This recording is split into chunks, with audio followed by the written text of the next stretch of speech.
Bonjour, alors moi donc j'ai pas vu le transit de Triton, mais en attendant j'ai ressorti un micro, je pense que ça donnera de meilleurs résultats qu'auparavant, et j'ai aussi ressorti, alors voilà, j'ai aussi ressorti ces deux petites choses, j'arrive pas à la montrer, voilà, donc une ASI 178 et un boîtier qui n'est pas un Raspberry Pi, c'est un Odroid, mais c'est presque pareil. Ça permettra de montrer le remote avec ICOS. La configuration qui est là, c'est vraiment le setup minimal. Normalement, ça doit se trouver sous le télescope avec la monture branchée dessus. C'est juste pour vous montrer comment on interagit avec le boîtier qui est là derrière. Il est branché là actuellement, je ne sais pas si on le voit, il y a juste un câble réseau qui sort dessus ici. Il n'est pas branché en direct sur le PC depuis lequel j'enregistre là. Je suis pas très habitué à tout ça, on voit ma gueule, bon bah bonjour à tous, hein, voilà c'est moi, vous me croisez dans la rue, serrez-moi la main, ça me fera plaisir.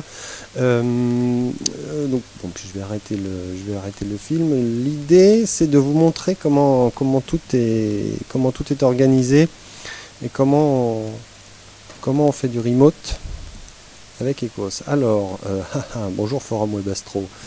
Le fameux Indie Web Manager, l'intérêt là c'est de pouvoir aller se connecter à la machine en question. Chez moi elle s'appelle Odroid, sur un port spécifique. On arrive sur une console de gestion qui permet de démarrer les drivers qu'on veut utiliser. Là il y a une config par défaut, alors je sais pas, ouais, simulateur, je vais la démarrer. Je suis en train de parler actuellement à la machine qui avait derrière moi tout de suite là. Je vais démarrer les drivers simulateur. Là on me dit voilà, maintenant dorénavant le serveur est en ligne, j'ai dessus un CCD qui tourne, un focuseur et un télescope. Et comme auparavant, avec le Castars qui est installé en local sur ma machine, je vais pouvoir parler de façon presque transparente, on va dire, avec la machine qui est derrière moi. Donc j'ouvre Ecos et je vais supprimer ce profil là. Je vais en créer un nouveau. Et là, cette fois-ci, je vais l'appeler comme ça. Au lieu de le mettre en local pour indiquer que les appareils sont branchés sur ma machine, je vais lui dire de se connecter en remote, en distant. Je vais indiquer l'adresse de mon boîtier, qui pourrait donc être un Raspberry, je le rappelle. Je vais aussi lui dire qu'il y a Indie Web Manager qui tourne dessus, sur le port 8624. Je vais lui... Alors là, je pense que ce serait bien qu'on puisse avoir un retour des drivers qui sont utilisés, mais on est obligé de rappeler quels sont les appareils qui sont branchés dessus. Donc, pour rappel, ça devait être le simulateur de télescope, le CCD et un focuseur. Et voilà.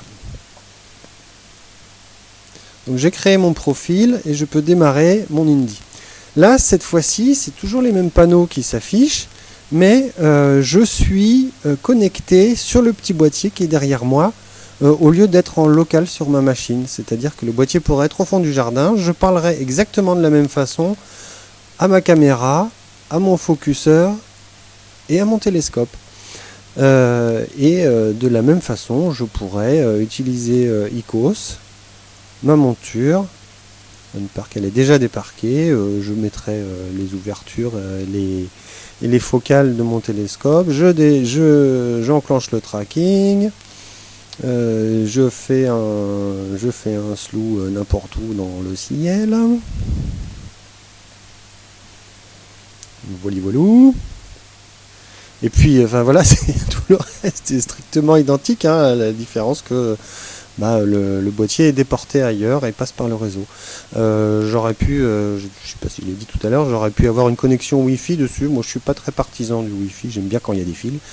Mais ce serait strictement la même chose. On peut prendre des clichés. Donc là, avec les simulateurs, ça n'a pas beaucoup d'intérêt, hein, mais voilà, c'est le simulateur sur le boîtier qui me ramène cette image. Je peux la sauvegarder à n'importe quel endroit ici en local sur ma machine, ça passe par le réseau, ou bien elle peut être stockée sur les deux, ou bien sur le boîtier qui est derrière moi. L'astrométrie ici, l'astrométrie, même si j'ai mis offline, donc c'est sur le portable depuis lequel j'enregistre cette vidéo que l'astrométrie va tourner. J'aurais pu demander à faire tourner le serveur astrométrie sur le boîtier. Là, ça commence à devenir un peu vicieux. Ce boîtier, il saura me répondre et me faire de l'astrométrie, mais pas suffisamment rapidement. Voilà, qu'est-ce que je peux dire d'autre sur Icos et le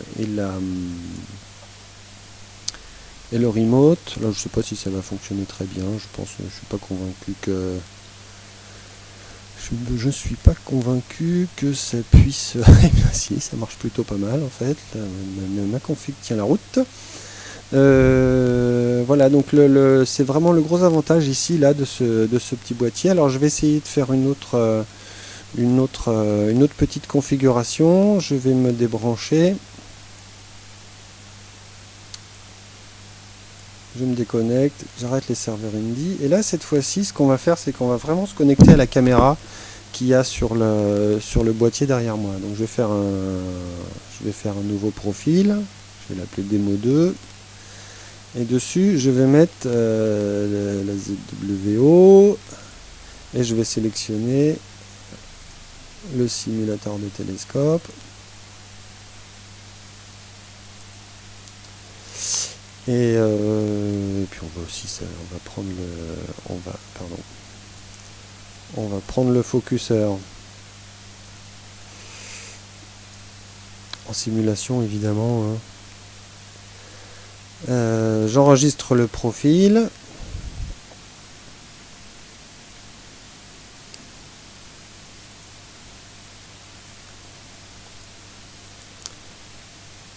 Ah, la ZWO, vous voyez, veut pas démarrer là. Je pense que je vais aller vérifier vite fait.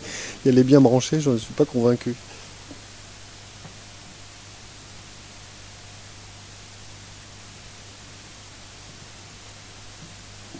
C'est pas le cas. Alors, je vais redémarrer le serveur. Non, ça ne va pas fonctionner. Je sais pas pourquoi. Je vais essayer de l'enlever, de le remettre.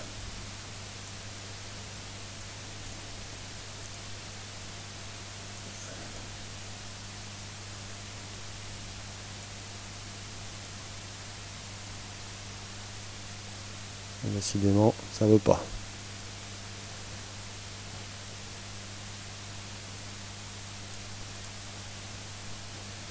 Je vais quand même essayer de l'utiliser. Ah, c'est pas celui-ci, ça c'est celui que j'utilise en vrai.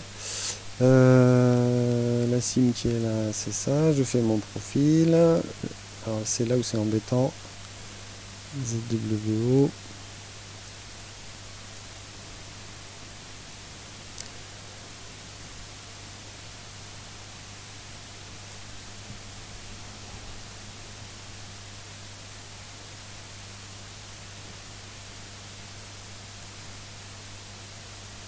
Bon, ça cafouille un peu, là, je sais pas ce qui se passe. C'est ma caméra là qui a l'air de ne pas vouloir bien répondre. Non,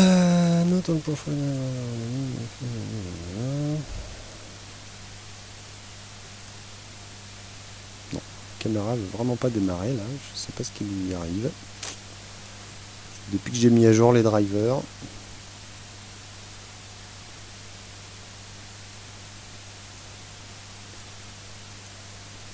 C'est bien embêtant. Bon bah comme démo du coup c'est pas super convaincant. Faudra que j'en fasse une vraie en live, ce sera bien. C'était quand même juste pour démontrer un petit peu cette page web là qui permet de démarrer les drivers. Ça aurait été bien que je puisse faire une vraie photo avec le grand angle là de la ZWO là. Mais tant pis, ce sera tout pour ce soir, hein. Je vais pas aller plus loin, je vais aller surfer sur internet pour regarder les mecs qui ont vu le transit là. A bientôt, salut!